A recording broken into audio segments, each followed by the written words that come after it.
Hello everyone, स्वागत है आप सभी का आपके अपने YouTube चैनल परीक्षा हॉल 24/7 पे। दोस्तों, जैसा कि आपको पता है, आने वाले समय में झारखंड के अंदर बहुत सारे कॉम्पिटिटिव एग्जाम्स कंडक्ट कराए जाएंगे और अगर आपको झारखंड के किसी भी एग्जामिनेशन में अपने नाम को मेरिट लिस्ट में लाना है तो झारखंड जी के क्या रोल प्ले करता है, इस बात से आप भली भांति परिचित होंगे। हम लोग झारखंड का थ्योरी क्लास भी कवर करेंगे और साथ ही साथ अभी तक झारखंड में जितने भी एग्जामिनेशन हुए हैं उसके PYQ को देखेंगे। और ये केवल क्वेश्चन सीरीज नहीं है, ये इसमें केवल हम लोग क्वेश्चन नहीं करेंगे बल्कि कंप्लीट झारखंड जीके को रिवीजन करेंगे क्वेश्चन के माध्यम से ही, और एक एक क्वेश्चन का पूरा पोस्टमार्टम हम यहाँ पर करने वाले हैं। तो झारखंड जीके का रिवीजन कंप्लीट हो जाएगा इसी PYQ के माध्यम से, यकीन मानिए। आज हमारा पहला सेशन है और पहले सेशन की शुरुआत हम लोग पहले क्वेश्चन के साथ करते हैं। पहला क्वेश्चन हमारा है, पलामू में किस तिलहन फसल का सर्वाधिक मात्रा में उत्पादन होता है? याद रखिएगा, पलामू जिला में किस तिलहन फसल का, विच oil seed crop is produced in the highest quantity in Palamu? पहला ऑप्शन है, क्या सरसों का होता है, अलसी है, तिल है या फिर अरंडी का बीज है? तो इसका सही जवाब है सरसों। पलामू में सरसों जो है इस तिलहन फसल का सर्वाधिक मात्रा में उत्पादन होता है। और ये क्वेश्चन प्रीवियस ईयर झारखंड में जितने भी एग्जामिनेशन हैं, अलग अलग एग्जामिनेशन में जो क्वेश्चंस पूछे जाएंगे, सारे क्वेश्चन को हम यहाँ पर शामिल करेंगे। चलिए, तो इसका सही जवाब क्या हो गया? सरसों। हमने कहा कि इस सीरीज में डिटेल में एक एक क्वेश्चन को करेंगे, तो जब बात आई है पलामू की तो हम पलामू को अच्छे से देखेंगे। अगर आप झारखंड जीके पढ़ने जाते हैं तो झारखंड का मैप, आपके मानचित्र आपके दिमाग में छपा हुआ होना चाहिए। सबसे पहले अगर झारखंड की बात करें तो झारखंड में टोटल 24 जिले हैं और 5 प्रमंडल हैं। कितने? 24 जिले, 5 प्रमंडल। इन 5 प्रमंडलों में से एक हमारा संथाल परगना प्रमंडल, ठीक है। उसके बाद आपका पलामू प्रमंडल, जो कि अभी हम लोग बात करेंगे। उसके अलावे हमारा कोल्हान प्रमंडल। तो संथाल परगना, पलामू और कोल्हान प्रमंडल। उसके अलावे यहाँ पर उत्तरी छोटा नागपुर और दक्षिणी छोटा नागपुर। तो ये टोटल हमारे पास कितने? साउथ छोटा नागपुर। तो टोटल हमारे पास जो है 5 प्रमंडल हैं। संथाल परगना प्रमंडल में 6 जिले हो गए, पलामू प्रमंडल में 3 जिले हो गए, कोल्हान प्रमंडल में 3 जिले। तो टोटल इधर से 12 जिला हो गया। बचा 12 जिला। तो उत्तरी छोटा नागपुर प्रमंडल में 7 जिला और दक्षिणी छोटा नागपुर प्रमंडल में 5 जिला है। टोटल 24 जिलों की बात हो गई और इसको मैप पे आपको हमेशा दिमाग में रहना चाहिए। यहां पर हम बात करेंगे पलामू की। जैसा कि हमने कहा, पलामू जो है पलामू प्रमंडल के अंदर का ही एक जिला है। तो पलामू प्रमंडल इस साइड में आप देख रहे होंगे, ठीक है। उत्तर पश्चिमी जो छोर है झारखंड का, ये वाला साइड आपका क्या है? पलामू प्रमंडल। ये जो आप रेड वाला देख रहे हैं ये पलामू है, ठीक है। पलामू के जस्ट पश्चिम में आप देख पा रहे होंगे, जस्ट वेस्ट में आप देख पा रहे होंगे, ये आपका गढ़वा है। उसके नीचे, पलामू के नीचे जो है यानी दक्षिण में क्या है? दक्षिण में आपका है लातेहार। पलामू के पूर्व में चतरा है। याद रखिएगा, पलामू के पूर्व में चतरा। तो अगर पूछा भी जाए इस तरह से कि पलामू के पश्चिम में कौन है? गढ़वा है। पलामू के दक्षिण में लातेहार जिला, पलामू के पूर्व में चतरा जिला और पलामू के उत्तर में यानी नॉर्थ साइड में ये तो हमारा बिहार पड़ जाता है। और बिहार का सासाराम, औरंगाबाद, गया, ये सब जिला जो है टच करता है पलामू के बॉर्डर से। ये जो पलामू आप देख रहे हैं, कोयल नदी के तट पर स्थित एक जिला है। याद रखिएगा, कोयल नदी के तट पर स्थित, बहुत बार एग्जामिनेशन में पूछा गया है। तो याद रखिएगा, पलामू कोयल नदी के तट पर स्थित है। अगर हम बात करें पलामू की तो पलामू में 2 राजवंशों का जिक्र आता है महत्वपूर्ण रूप से।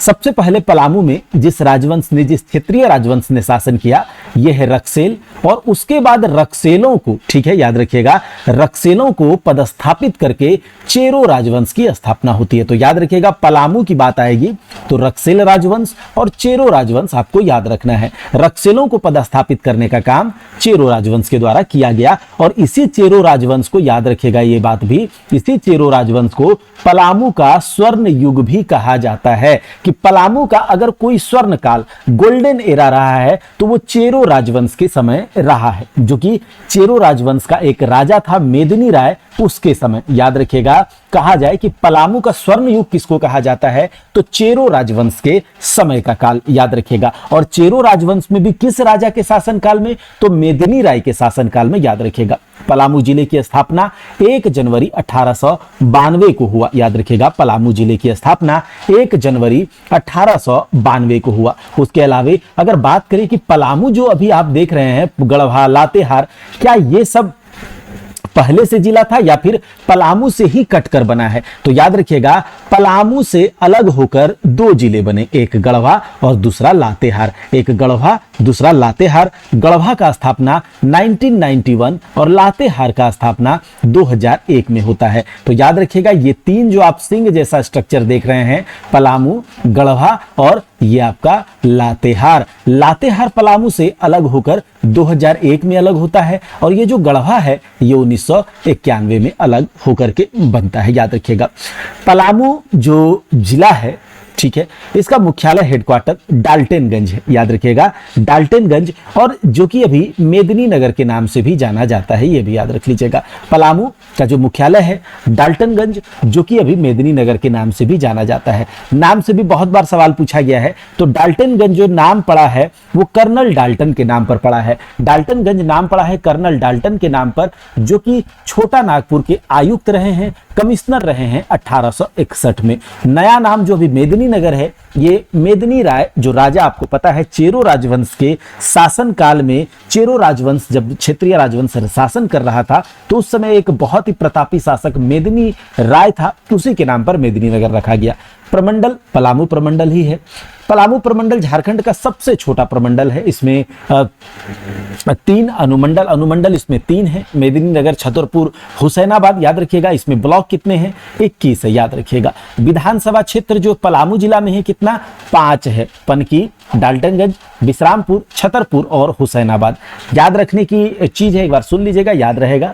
आगे देखते हैं कि पलामू में जो कुछ प्रमुख नदी है, याद रखेंगे, उत्तरी कोयल नदी, अमानत नदी, सोन नदी। जब झारखंड का ज्योग्राफी हम लोग कवर करेंगे, झारखंड का ज्योग्राफी थ्योरी वाला क्लास, तो उसमें हम पूरा डिटेल में मैप के माध्यम से आप लोगों को कहां पर कौन सा नदी है, किस नदी का क्या योग महत्व है, सब कुछ हम लोग वहां पर बात करेंगे। अगर बात करें पलामू में खनिजों की, तो कोयला, फायर क्ले, चूना पत्थर, ग्रेफाइट, लोहा, सीसा, चांदी, जस्ता, बॉक्साइट, डोलोमाइट, मैग्नेटाइट, क्वार्टजाइट, लोहा, ये सब मिलता है। उद्योग या इंडस्ट्री की बात करें तो यहाँ पर एक जपला सीमेंट यूनिट है। याद रखिएगा, जपला सीमेंट प्लांट झारखंड का पहला सीमेंट कारखाना, जो कि 1921 में स्थापित हुआ था। साथ ही साथ यहाँ पर Bihar caustic soda and chemicals नाम की भी कंपनी है। तो इस बात को ये भी याद रखिएगा कि Bihar caustic soda and chemicals नाम की जो कंपनी है झारखंड के किस जिले में है? तो पलामू जिले में। झारखंड के किस प्रमंडल में है?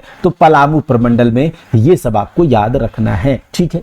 अगर बात करें पलामू में कुछ एजुकेशनल इंस्टीट्यूशंस भी हैं, जैसे कि नीलांबर पीतांबर यूनिवर्सिटी, साथ ही साथ राष्ट्रीय तिलहन शोध एवं विकास संस्थान।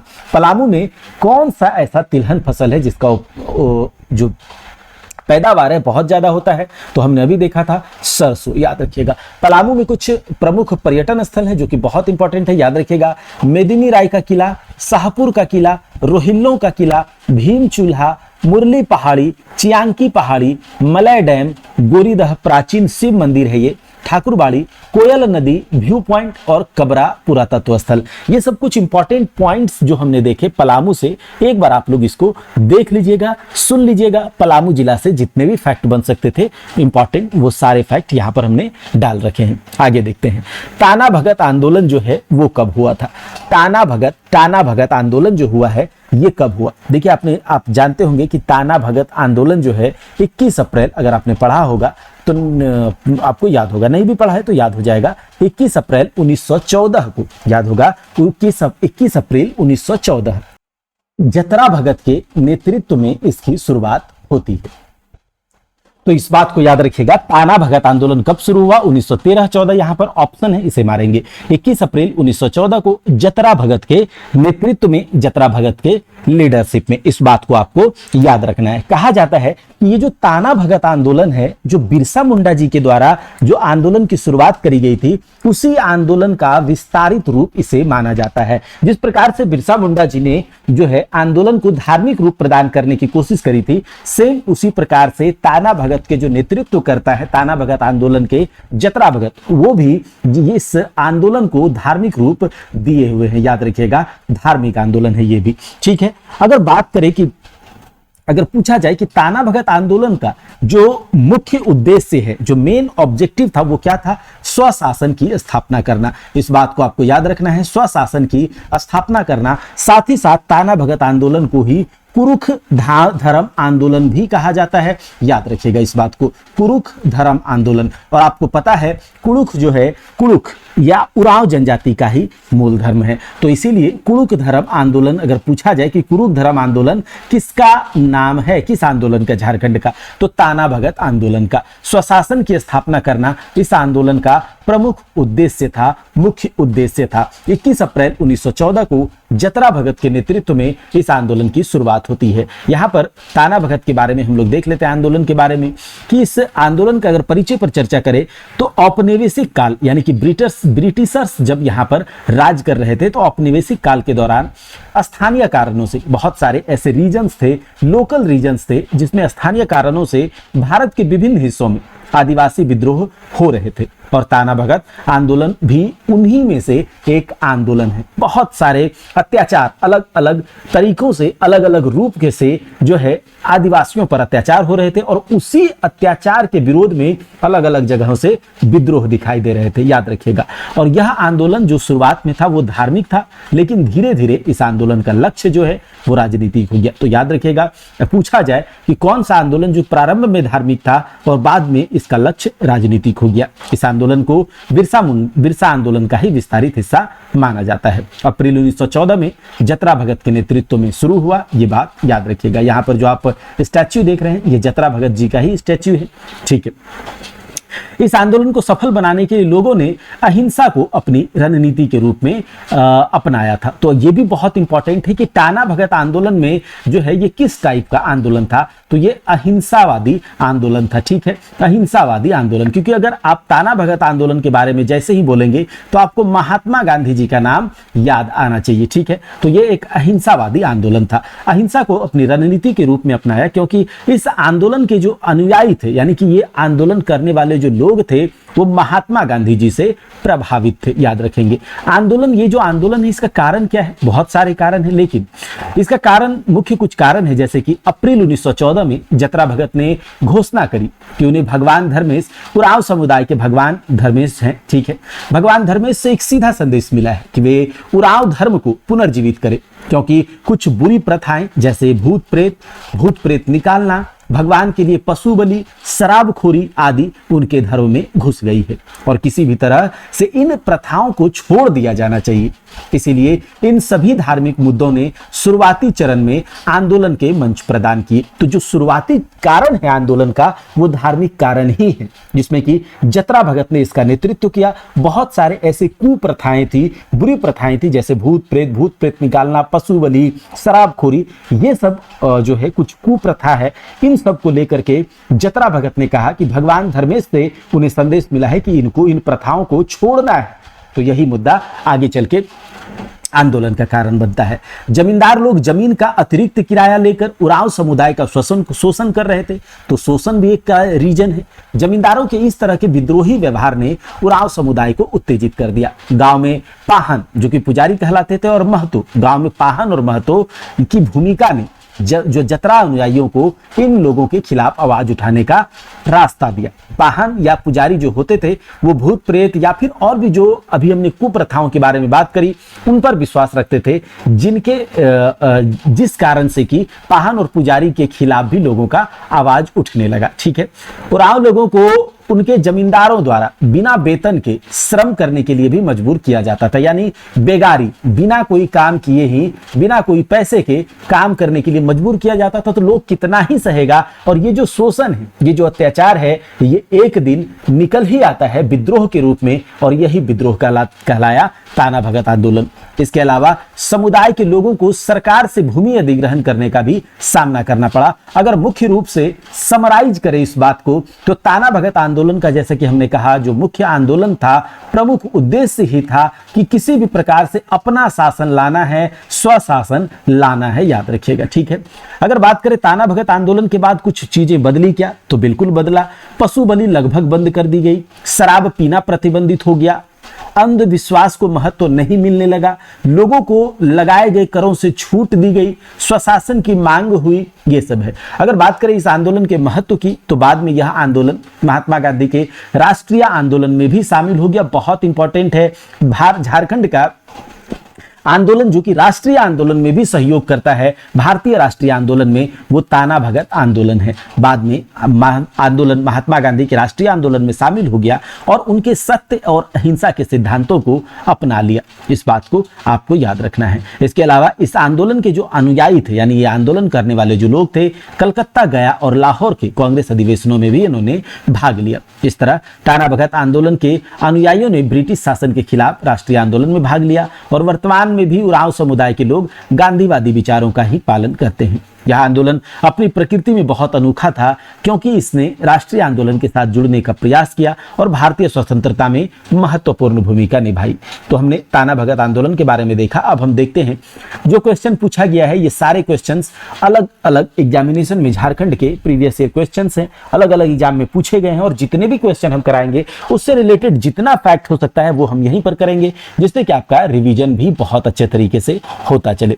झारखंड का आधिकारिक राज्य पशु कौन सा है, तो झारखंड का आधिकारिक राज्य पशु आपको पता होगा हाथी है। ठीक है, ठीक है, इस बात को आपको याद रखना है। चलिए देखते हैं, अगर झारखंड का राजकीय पशु भारतीय हाथी है।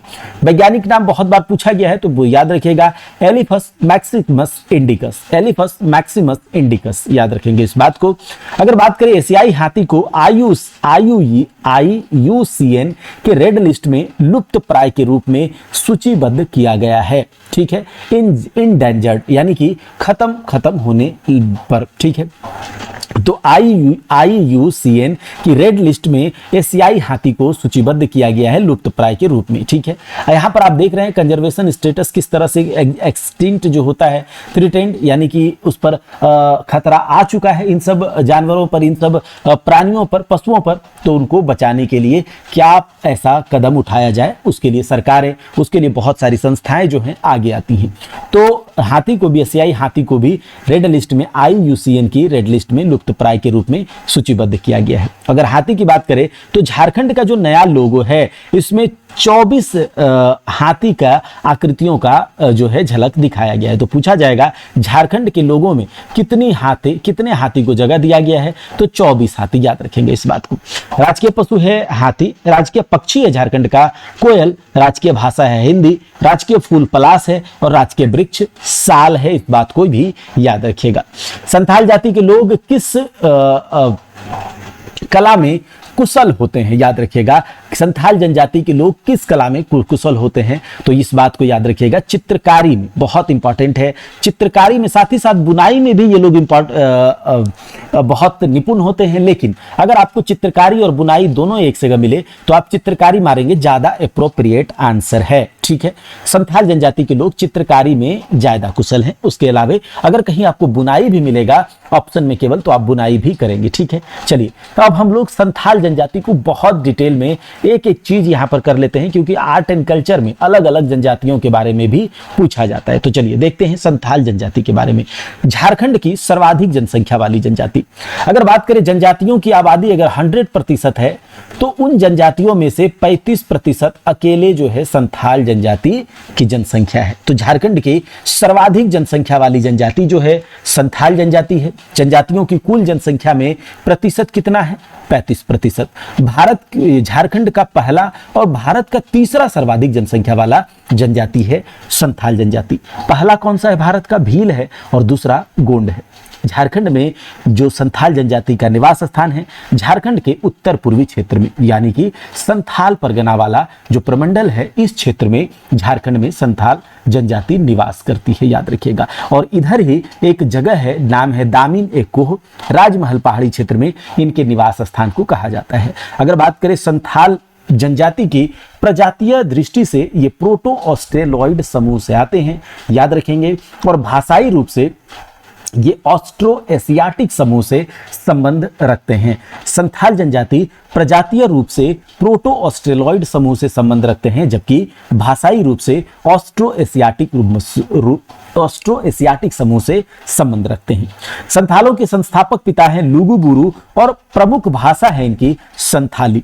इस बात को मेंशन कर लीजिएगा कि 2004 में संविधान की 8वीं अनुसूची, जिसमें कि संवैधानिक भाषाओं टोटल 22 भाषाएं हैं, इन 22 भाषाओं में से संथाली भाषा को भी स्थान दिया गया है। इस बात को याद रखिएगा कि 2004 में संविधान की 8वीं अनुसूची में इसको शामिल किया गया है। और कौन से संवैधानिक संशोधन के द्वारा?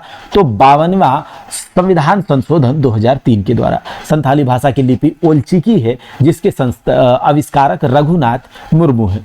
संथाल जनजाति में सगोत्रीय विवाह यानी कि सेम गोत्र में विवाह निषिद्ध होता है और बाल विवाह का भी प्रचलन नहीं है। आगे हम लोग देखते हैं कि संथाल जनजाति जो है 4 हडों, यानी जिस प्रकार से आपने देखा है वर्ण होता है, ठीक है, कैटेगरीज होते हैं, तो उसी प्रकार से संथाल जनजाति 4 हडों में विभाजित है। याद रखिएगा, किस्कू हड जो कि राजा है, मुर्मू हड पुजारी, सोरेन हड सिपाही समूह है और मरूडी हड कृषक। आपको याद रखना है संथाल जनजाति 4 हडों में विभाजित है, किस्कू हड, मुर्मू हड, सोरेन हड, मरूडी हड और यही 4 हड है।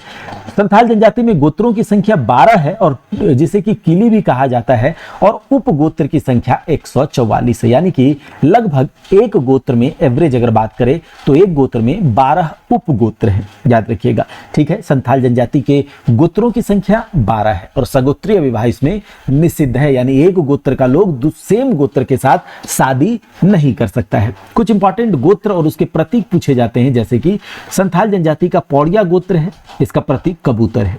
मुर्मू गोत्र है, इसका प्रतीक नीलगाय है। इस प्रकार से ये चार्ट जो है, ये पीडीएफ आप लोग एक बार रिवाइज कर लीजिएगा, एक बार सुन लीजिएगा और एक बार रिवाइज कर लीजिएगा। इसका पीडीएफ जो है परीक्षा हॉल्ट 24/7 के टेलीग्राम चैनल से आप लोग डाउनलोड कर सकते हैं। टेलीग्राम पर डायरेक्ट आप परीक्षा हॉल्ट 24/7 सर्च करेंगे तो आपको मिल जाएगा, या फिर कमेंट बॉक्स में जो है इस चैनल का लिंक जो है वो पिन कर दिया जाएगा।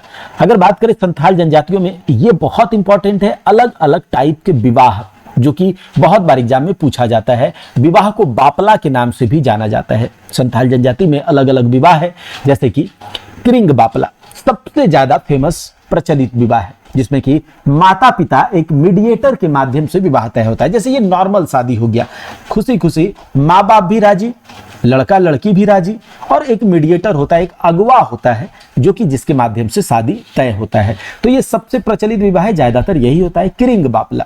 आगे देखिए गोलाइटी बापला, जिसे गोलट विवाह कहते हैं। जैसे कि लड़की का भाई, जैसे एक लड़का है और एक लड़की है, एक घर में एक लड़का एक लड़की, दूसरे घर में एक लड़का एक लड़की, इसके घर की लड़की इसके घर चला गया और इसके घर का लड़का इसके घर में शादी हो गया, तो इसे गोलट विवाह कहते हैं, गोलाइटी विवाह। याद रखिएगा, गोलाइटी बापला। टुनकी दिपिल बापला, ये जो विवाह है ये गरीब परिवारों में प्रचलित है, जिसमें कि कन्या को यानी कि दुल्हन को दुल्हे के घर लाकर ले जाकर सिंदूर दान करवा दिया जाता है। गरीब लोग शादी नहीं कर पाते हैं तो इस प्रकार से भी करा जाता है। टुनकी दिपिल बापला। धरदी जवाई बापला, तो ये नाम से चल रहा है, जवाई को धर दो, यानी घर जवाई वाला, घर जवाई बन के रहना होगा।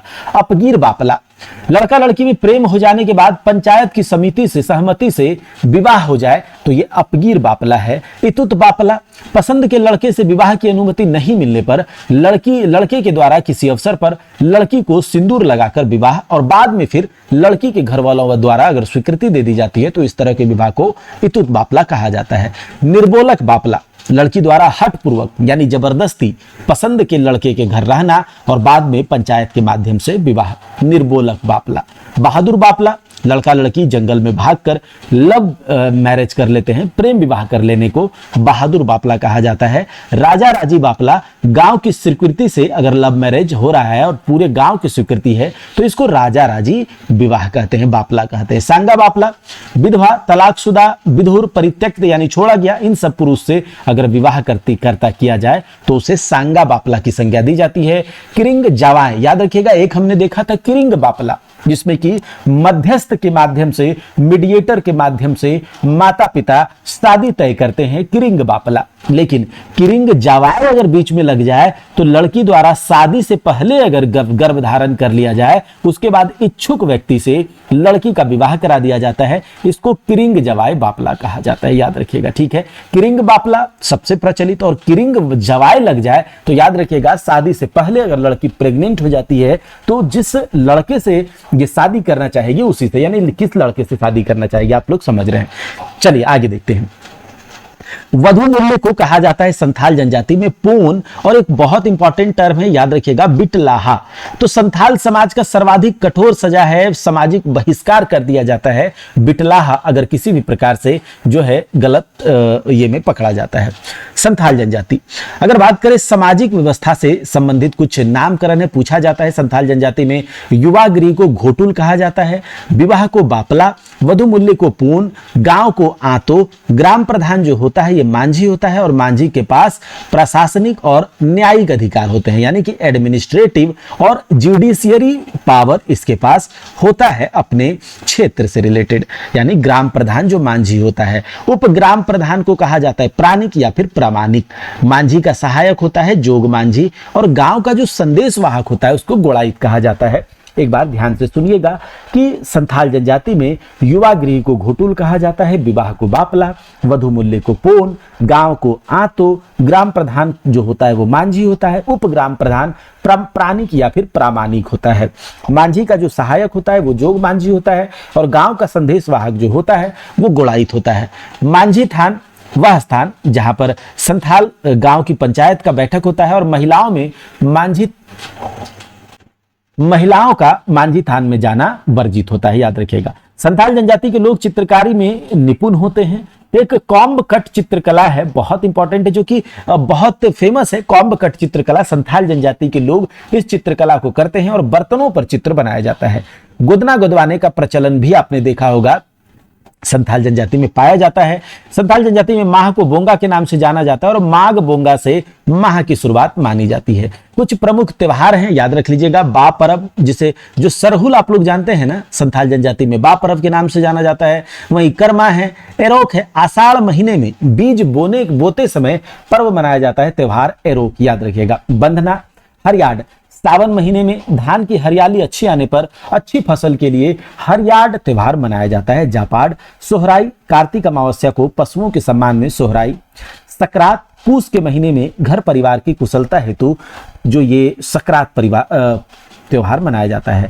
भागसीम, माघ महीने में गांव के ओहदेदार को आगामी वर्ष हेतु ओहदे देने की स्वीकृति के लिए भागसीम मनाया जाता है। बाहा पर्व जो है ये होली जैसा पर्व है, होली ही है। फागुन के महीने में शुद्ध जल से खेली जाने वाली होली बाहा पर्व। हड़िया या पोचाई क्या कहलाता है संथाल जनजाति में? तो चावल से बनने वाले शराब, जो स्थानीय मदिरा है, लोकल शराब है, ठीक है। संथाल जनजाति के लोग बुनाई कार्य में भी कुशल होते हैं।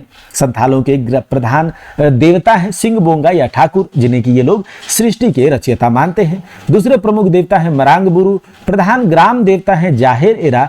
ग्राम देवता का निवास स्थान जाहेर थान कहलाता है, जो कि सखवा या महुआ के पेड़ के झुरमुट में होता है। गृह देवता उड़ाक बोंगा, और गांव का धार्मिक प्रधान नायके कहलाता है। आगे हम लोग देखते हैं, झरिया की खाने निम्न में किस राज्य में स्थित है? झारखंड, पश्चिम बंगाल, बिहार या फिर उड़ीसा? तो झारखंड के धनबाद में कोयला की खाने हैं, ठीक है, याद रखिएगा। झारखंड कासल और ग्रेव्स, कैस्टल और ग्रेव्स यानी झारखंड कब्रों पर महल के लेखक कौन है? तो याद रखिएगा विक्टर दास। ये पूछा गया है एग्जामिनेशन झारखंड में जो हुए हैं उसी में ये पूछा गया है। औंधे गीत कब गाया जाता है? बसंत के समय, धान बोते समय, विवाह के समय, या इनमें से कोई नहीं? तो याद रखिएगा विवाह के समय औंधे गीत गाया जाता है। ये भी इंपॉर्टेंट है, एक बार हम लोग देख लेते हैं कि कुछ लोकगीत जो कि एग्जाम में पूछ लिया जाता है, कुछ लोकगीत या फिर ये पूछा जाता है किस अवसर पर गाया जाता है, उससे संबंधित ये लोकगीत है झांझैन। तो जन्म के समय संस्कार जो होता है, जन्म संस्कार, उसके अवसर पर स्त्रियों के द्वारा गाया जाता है झांझैन। डैणधरा वर्षा ऋतु में देव स्थानों में गाया जाता है डेढ़धरा लोकगीत। प्रातःकली इसका प्रदर्शन प्रातः काल में किया जाता है। अधरतिया इसका प्रदर्शन मध्य रात्रि में किया जाता है। कजली इसका गायन वर्षा ऋतु में किया जाता है।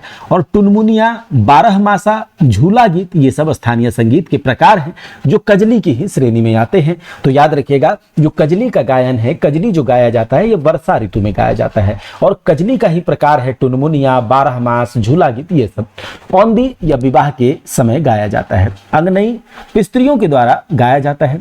झूमर इस गीत को विभिन्न त्योहारों जैसे कि जितिया, सोहराई, कर्मा इन सब में, साथ ही साथ विवाह के अवसर पर भी झूमर गाया जाता है। उदासी तथा पावस यह एक नृत्यहीन यानी डांसलेस गीत है। उदासी गर्मी के समय और पावस वर्षा के शुरू में गाया जाता है। तो ये कुछ लोकगीत है, बहुत महत्वपूर्ण है और इससे संबंधित जो किस अवसर पर गाया जाता है जो भी फैक्ट है हमने देखा है।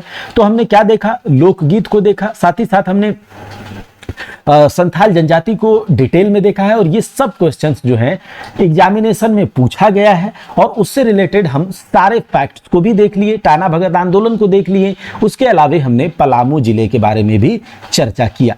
तो ये आज के लिए हम एक एग्जाम, हर एक दिन एक एग्जाम के क्वेश्चन जो अलग अलग एग्जाम में पूछे जाएंगे सवाल, वो सारे सवाल को हम लोग करेंगे। तो ये एक एग्जाम का सवाल था, तो हमने इसको देखा है और इससे संबंधित सारे फैक्ट्स को हमने देखा। आप एक बार ध्यान से इसको देखिएगा, इसके पीडीएफ को डाउनलोड कर लीजिएगा परीक्षा हॉल 24/7 के टेलीग्राम चैनल से और एक बार रिवीजन जरूर कर लीजिएगा। अगर आपको वीडियो थोड़ा सा भी पसंद आया है और आप चाहते हैं कि वीडियोस जो है रेगुलर तरीके से आते रहे, तो आप लोग जरूर सपोर्ट करेंगे, क्योंकि बहुत सारी मुश्किलों के बाद हम यहाँ पर आपके सामने प्रेजेंट हुए हैं।